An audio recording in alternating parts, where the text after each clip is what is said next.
오늘 함께 보실 말씀은 누가복음 22장 47절에서 53절의 말씀입니다. 저희가 우리 사순절 함께 보내고 있고요. 16일째 되는 날입니다. 이번엔 특별히 인내를 주제로 함께 말씀을 보시겠고요. 누가복음 22장 47절에서 53절 말씀 한 절 한 절 함께 한 목소리로 읽겠습니다. 누가복음 22장 47절 말씀하실 때 한 무리가 오는데 12 중에 하나인 유다라 하는 자가 그들을 앞장서 와서 예수께 입을 맞추려고 가까이 하는지라. 예수께서 이르시되 유다야 내가 입 맞춤으로 인자를 파느냐 하시니 그의 주위 사람들이 그 된 일을 보고 여짜오되 주여 우리가 칼로 치리까 하고 그 중에 한 사람이 대제사장의 종을 쳐 그 오른쪽 귀를 떨어뜨린지라. 예수께서 일러 이르시되 이것까지 참으라 하시고 그 귀를 만져 낫게 하시더라.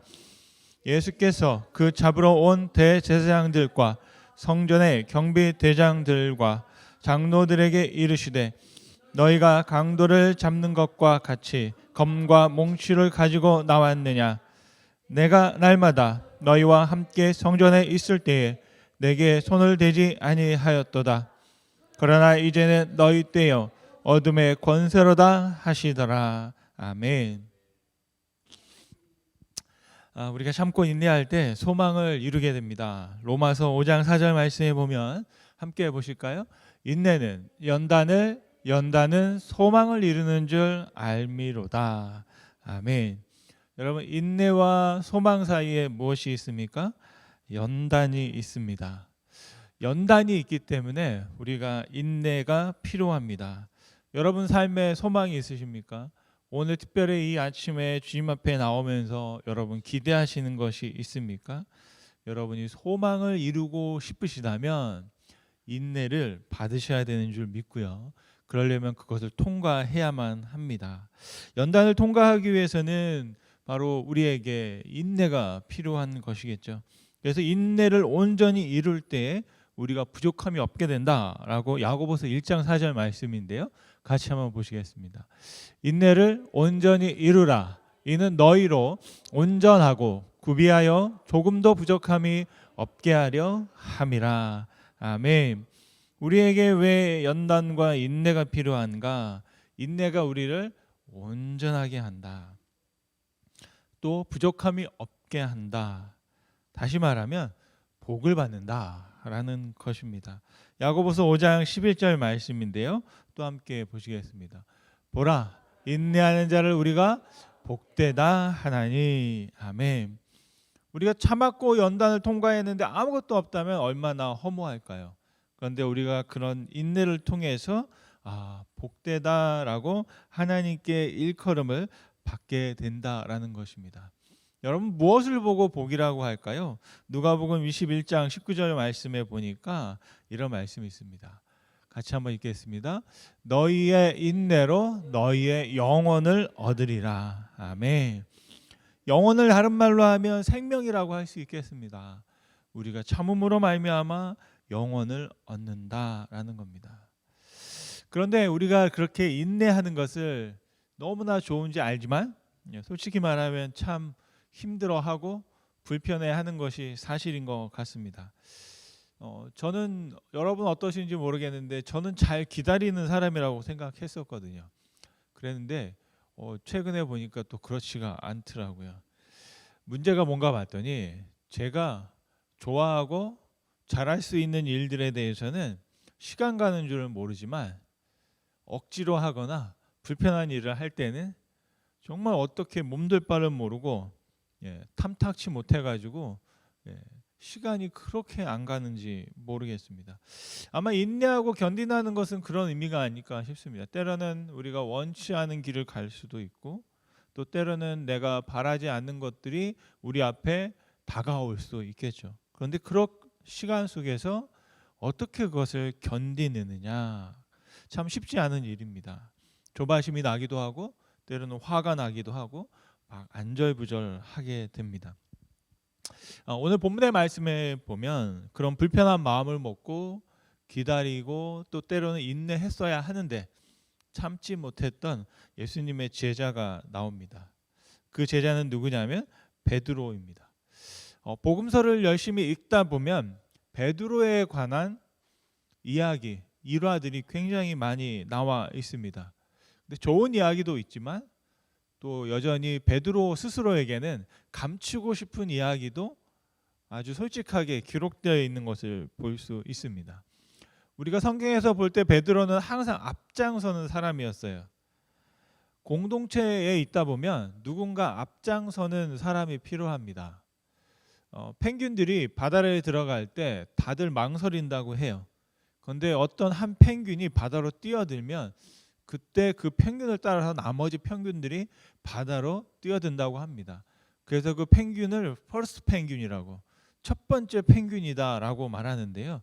어떤 생물학자, 동물학자인가요? 의견에 의하면 그 퍼스트 펭귄이 굉장히 아주 도전적이고 진취적이어서 뛰어든 게 아니라 그 낭떠러지에 있다가 밀려가지고 떨어진 거래요.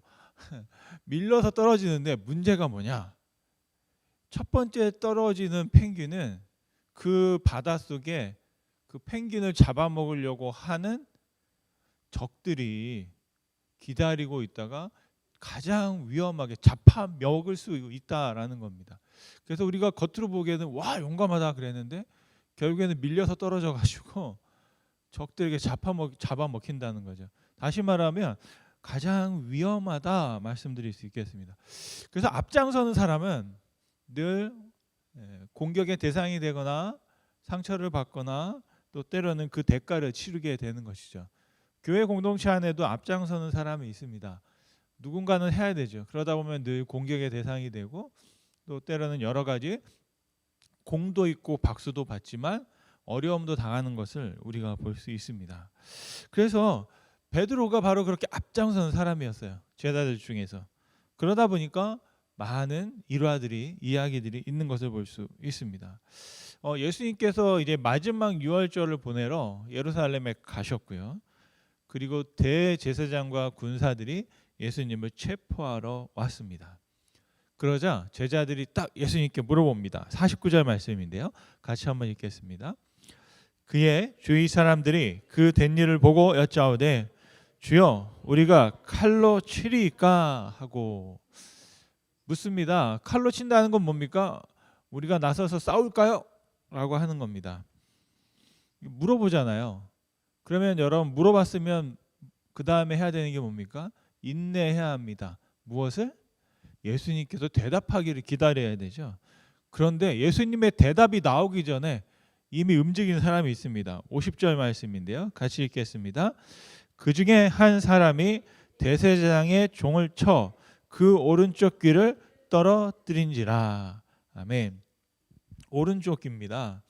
누가복음에 보니까 이 한 사람이 누군지 기록이 되어 있지 않습니다. 그런데 요한복음에 보면 기록되어 있는데요. 18장 10절 말씀입니다. 같이 읽겠습니다. 이에 시몬 베드로가 칼을 가졌는데 그것을 빼어 대제사장의 종을 쳐서 오른편 귀를 베어버리니 그 종의 이름은 말고라. 아멘. 여기 뭐 대제사장의 종 말고 하니까 그냥 하찮은 종으로 생각하지만 대제사장의 종으로서 가장 앞장서서 그 모든 일을 했던 굉장한 권력자였기 때문에 그의 이름이 기록되어 있는 것을 볼 수 있고요. 그와 맞서서 싸웠던 사람이 누구냐? 베드로다. 어떻게 보면 이건 굉장히 영웅적인 모습처럼 보일 수 있습니다. 그런데 문제는 베드로가 칼을 휘둘렀고요. 오른쪽 귀가 떨어져 나갔다는 건데 이것은 뭐냐면 귀를 조준한 게 아니라 사람을 찔러 죽이려고 했던 거죠. 그런데 그게 살인 미수가 된 겁니다. 그래서 귀만 떨어져 버리는 사건이 벌어졌어요. 여기서 더 중요한 사실은 뭐냐면 저 칼이 누구의 칼일까요? 앞에 와 있는 대제사장의 군사들의 칼을 뽑아서 휘두른 게 아니고요. 베드로가 늘 휴대하고 있던 칼이다라는 겁니다. 베드로가 품고 다녔던 칼입니다.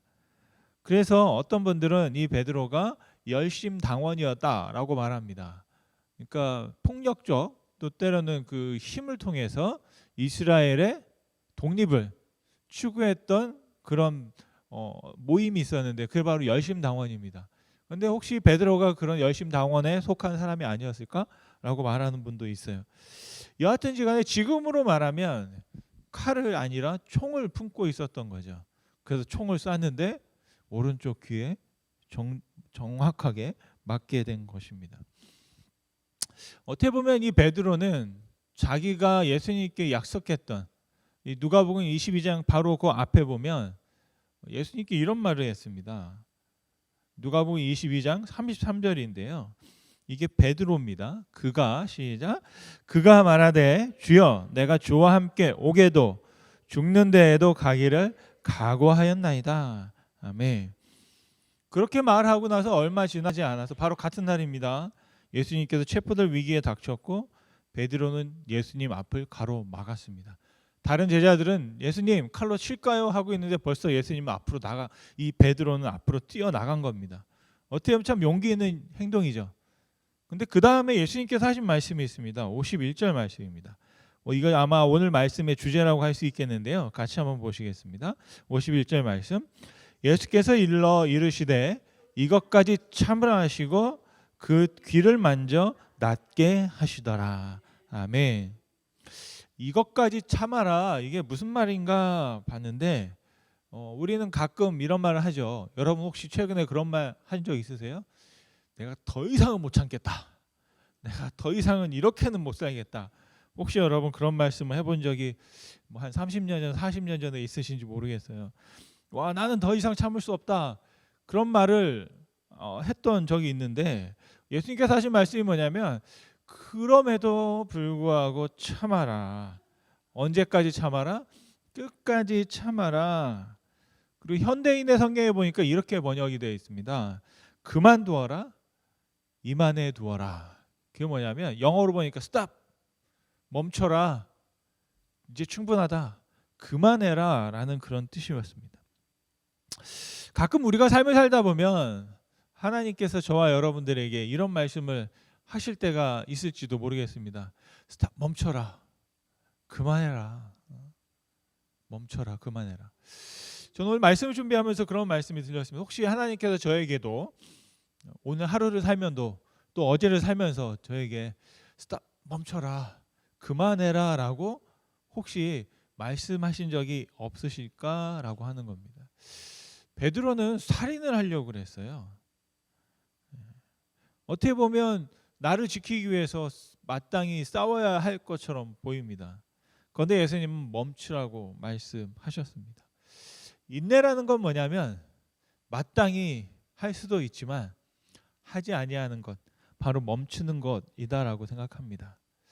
우리가 하던 일을 멈추는 것은 쉽지라고 생각할 수 있지만 아무것도 할 수 없는 상태에서 못하는 것도 어렵지만 내가 정말 뭔가를 할 수 있는데도 그 할 수 있는 걸 내려놓고 하지 않는 것도 대단한 용기다라고 생각합니다. 더군다나 베드로에게는 칼이 있었고요. 아직 젊었고요. 정말 자기가 한 말, 예수님께 했던 말을 지킬 수 있는 그런 절호의 기회가 왔던 겁니다. 그런데 예수님은 그만하라고 말씀하셨습니다. 여러분 예수님께서 그만하라고 하실 때 베드로가 어떻게 했을까요? 여기서 그만하면 어떻게 되는 겁니까? 예수님을 그냥 보내줘야만 합니다. 그러면 미래가 어떻게 될지 모르는 거예요. 예수님의 미래가 곧 베드로의 미래였던 거죠. 그러다 보니까 이 베드로는 자신의 모든 걸 걸었던 예수님, 그 예수님을 지키기 위해서 자신의 생명까지도 걸었다라는 것입니다. 근데 예수님께서 하신 일이 뭐냐면 예수님이 베드로가 칼을 휘두르기 그 이전의 모습으로 어떻게 보면 시간을 되돌려 버렸습니다. 그래서 아무 일이 없던 것처럼 만들어 버렸어요. 그게 무슨 말이냐? 그 말구의 귀를 떨어져 있겠죠. 말씀해 보니까 아예 잘라졌다고 그래요. 그냥 잠깐 너덜너덜한 게 아니라 떨어졌어요. 그걸 어디서 깜깜한 데 찾은 거예요. 귀를 찾아서 말구의 귀에다가 붙여줬다라는 겁니다. 이게 여러분 무슨 말이에요? 이제 베드로가 칼을 휘둘렀던 것이 없어져 버렸습니다. 그가 사람을 죽이려고 했던 살인의 의도가 분명히 그런 의도는 있었지만 그 결과 자체가 완전히 바뀌어지게 된 것이죠. 그러면서 예수님께 하신 말씀이 마태복음에 보니까 이 누가복음에는 없는 말씀이 기록되어 있는데요. 같이 한번 읽겠습니다. 마태복음 26장 52절 말씀입니다. 이에 예수께서 이르시되 내 칼을 도로 칼집에 꽂으라. 칼을 가지는 자는 다 칼로 망하느니라. 아멘. 베드로가 왜 칼을 썼을까요? 칼이 있었기 때문입니다. 여러분, 여기서 중요한 사실은 뭐냐면 저마다 우리들의 삶 속에는 우리의 마음속에 품고 있는 칼이 있습니다. 바로 그 칼을 우리가 버리는 게 중요한 거죠.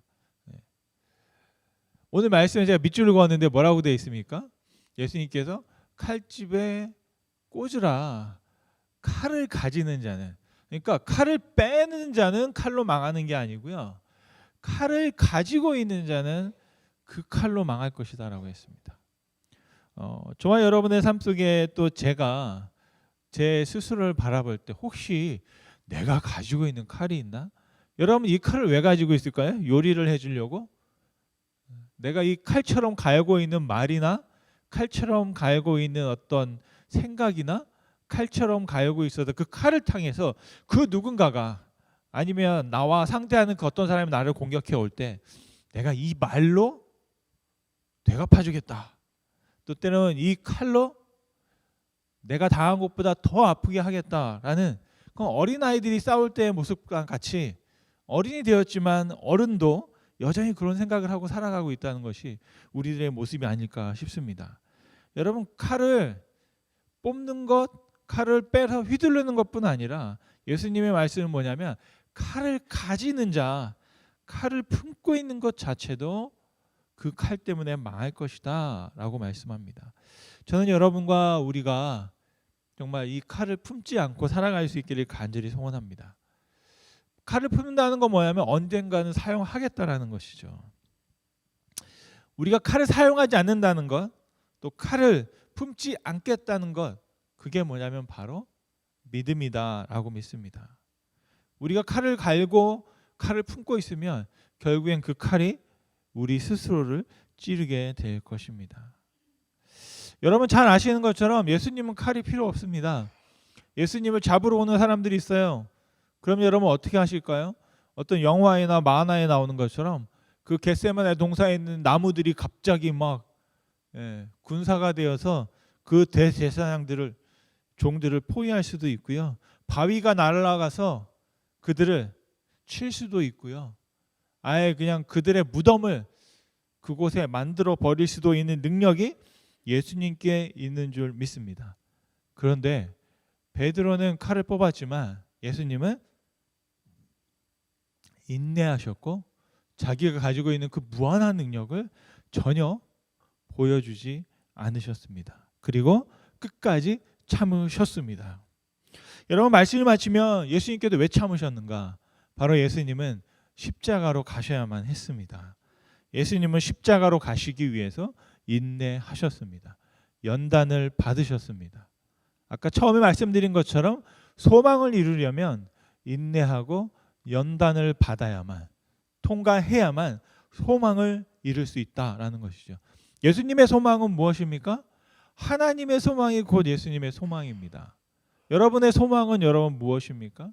저는 우리가 가지고 있는 소망이 하나님의 소망을 함께 품기를 원합니다.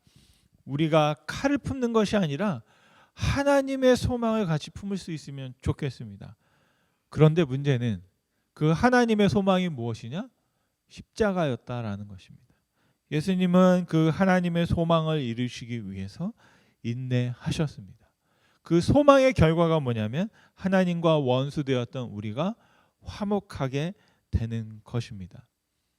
그렇게 소망을 품고 인내하기 위해서 예수님이 하신 것이 무엇이냐? 칼을 품은 것이 아니라 바로 말씀을 품으셨다라는 겁니다.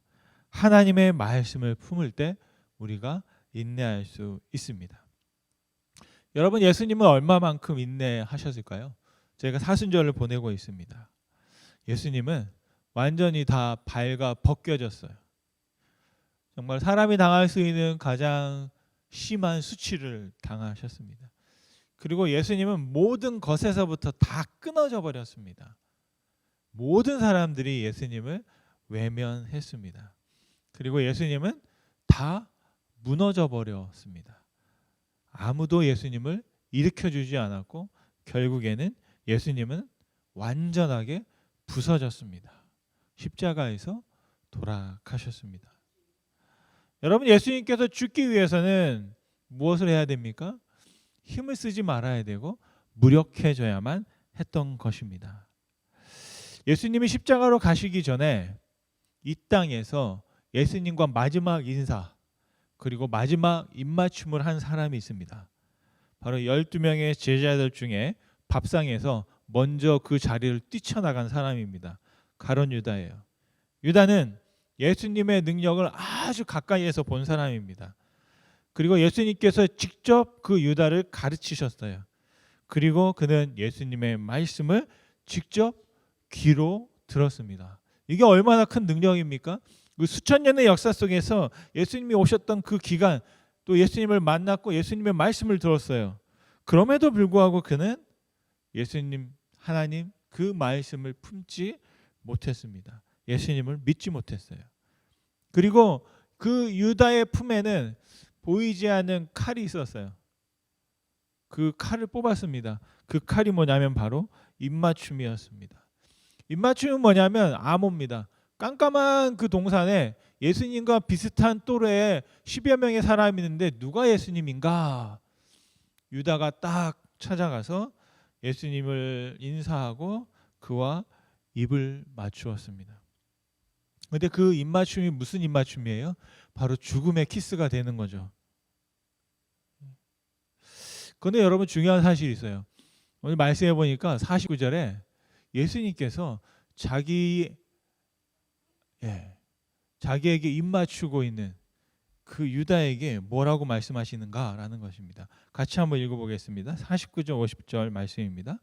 곧 예수께 나와 랍비여 안녕하시옵니까 하고 입을 맞추니 예수께서 이르시되 친구여 내가 무엇을 하려고 왔는지 행하라 하신대 이에 그들이 나와 예수께 손을 대어 잡는지라.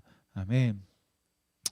누가복음의 말씀에 보면 유다야라고 되어 있고요. 마태복음의 말씀에 보면 친구여라고 되어 있습니다. My friend, 친구여. 원래 유다라는 그 이름의 뜻은 하나님을 찬양하는 뜻입니다. 그러니까 이 유다의 닉네임이 무슨 친구인가? 그렇진 않아요. 근데 예수님께서 자기에게 죽음의 키스를 하고 있는 그 유다를 향해서 친구야, 네가 지금 뭘 하려고 하니? 이렇게 물어보고 말씀하고 계십니다. 저는 예수님이 나에게 내가 당신에게 칼을 찌르려고 할 때 친구야 라고 하면 좀 망설일 것 같다는 생각을 합니다. 예수님께 유다에게 말씀하신 거예요. 친구야, 내가 지금 뭘 하려고 하려느냐? 뭐 하려고 하니? 뭐 하려고 하니? 저는 이 말씀을 들으면서 제가 예수님의 친구는 아니지만 꼭 예수님께서 저에게 이런 말씀하시고 있는 것처럼 느껴졌습니다. 예수님의 음성이 느껴지는 거예요. 아까 말씀했던 것과 같습니다. 베드로에게는 스탑, 멈춰라, 멈춰라, 멈춰라. 충분하다, 됐다 말씀하셨고요. 유다에게는 친구야, 뭘 하려고 하니? 라고 말씀하세요. 어떻게 보면 예수님은 그 유다도 마지막까지 자신 친구로 생각하셨습니다. 예수님은 우리를 또 친구로 생각하십니다. 저와 여러분의 삶을 살다가 혹시 내 삶에 품고 있던 칼을 뽑고 싶을 때 이 말씀이 우리 귀에 들렸으면 좋겠습니다. 아무개야, 지금 너 뭐 하려고 하니? 지금 무엇을 하려고 하느냐? 라는 그 예수님의 음성을 우리가 들을 수 있기를 간절히 소원합니다. 죽음의 키스를 보냈던 유다는 결국 그 칼에 자기가 찔려 죽었죠. 그 죄책감과 그 무거운 마음의 어려움을 이기지 못하고 스스로 목숨을 끊었습니다. 그게 뭐냐면 자기가 품고 있는 것에 자기가 찔림을 당하는 것이죠. 저와 여러분이 바로 이 예수님의 말씀을 함께 들을 수 있으면 좋겠습니다. 내 마음에 품고 있던 칼을 내려놓고 내가 무언가를 하려고 할 때 한번 예수님을 바라보고 그 음성을 우리가 들을 수 있으면 좋겠습니다. 친구야, 내가 지금 뭘 하려고 하느냐? 네, 예수님의 영광을 위해 사고 있습니다. 그러면 우리가 할 수 있습니다. 하지만 예수님 잠깐만요. 예전에 그런 말 하시는 분들이 있었어요. 예수님 지금 오늘만 하루만 좀 참아달라고. 제가 오늘 하루 내가 좀 하고 싶은 것 좀 하고 내일 다시 돌아오겠다고. 목사님들이 가끔 그런 설교를 하시더라고. 예전에 보면 이렇게 살다가 어려울 때 하나님 잠깐만 참아달라고. 내가 도저히 못 견디겠다고. 이거 한 번만 하고 다시 내가 오겠다고. 그런 말씀을 하시는 걸 들어볼 수 있어요. 그런데 그럴 때마다 예수님께서 우리에게 뭐라고 하시냐면 내가 지금 뭘 하려고 하느냐. 친구야. 이 말은 여러분 뭘까요? 친구야. 나로 부족하냐? 내가 있다. 나와 함께 있자. 너가 그렇게 뽑지 않아도 하나님이 아신다라고 우리에게 말씀해 주고 있는 줄 믿습니다. 여러분, 우리 성도들은요. 칼을 휘두르는 사람이 아니라 오히려 우리가 품고 있던 것들을 내려놓고 바로 예수님께서 말씀하신 것처럼 하나님의 소망과 하나님의 말씀을 이루기 위해서 그 길을 따라가는 삶을 살 수 있기를 간절히 소원합니다. 성도는 누구냐면 하나님의 말씀과 예수님께 대한 믿음을 지키는 사람들이에요. 바로 그 말씀에 순종하며 살기를 간절히 소원합니다. 요한계시록 14장 12절 말씀인데요. 같이 한번 읽어보겠습니다. 요한계시록 14장 12절 말씀. 성도들의 인내가 여기 있나니 그들은 하나님의 계명과 예수에 대한 믿음을 지키는 자니라 라고 말씀했습니다. 성도들의 인내가 여기 있다. 그들은 하나님의 계명과 예수에 대한 믿음을 지키는 자다라고 말했습니다. 여러분, 우리가 인내하는 이유가 무엇입니까? 개인의 원한을 참는 것뿐 아니라 하나님의 계명과 예수님의 믿음을 지키기 위해서 우리가 인내해야 하는 줄로 믿습니다. 우리가 내가 할 수 있습니다. 우리에게는 능력이 있어요. 하지만 하나님을 믿기에 인내할 수 있는 그 예수님의 길을 따라가기를 간절히 소원합니다. 우리 사도 바울의 축원의 말씀을 통해서 오늘 말씀을 마치려고 합니다. 여러분, 주님께서 여러분의 마음을 인도하셔서 하나님의 사랑과 그리스도의 인내에 들어가게 하시기를 간절히 축원드립니다.